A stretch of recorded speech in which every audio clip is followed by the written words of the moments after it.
thank you for joining us today. Firstly, congratulations on winning. Thank you, Savi. How would you define your leadership approach? Well, I would define my leadership approach as a situational kind of a leadership, depending on what situation and how you have to behave. So it's kind of a highly agile and adaptable kind of a leadership is what I do. How do you think the role of an HR has evolved if we compare it to a decade back? Yeah, because earlier, if you look at the HR was kind of a personal administrator. That's how it started, looking at employee records, employee exit, and those kind of employee welfare.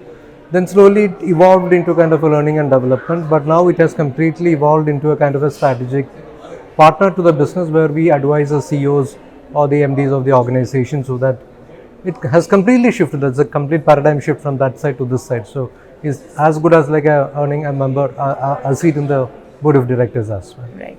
So with so many new technologies coming in, how do you still maintain human centricity at the organization? Well, that's a good question.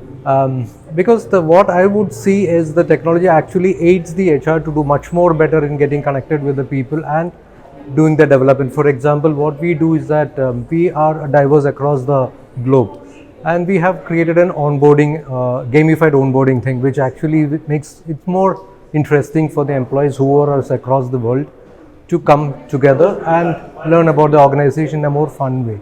So that's a kind of a technology which is still connecting the people rather than moving away from the people. So Right. I believe technology plays an important role as well in it. Right. So you mentioned that your employees work remotely as well. How do you ensure enhancing their experience, since they're working remotely?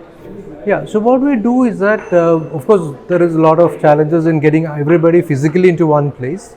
So what we do is that the leadership team keeps moving around, meet the people, have town halls with everybody. Then, of course, we do have collaborative kind of meetings which happens across the globe.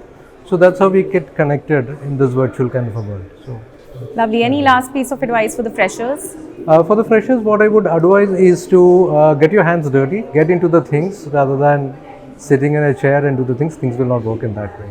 Thank you so much and congratulations Thank you. again. Thank you.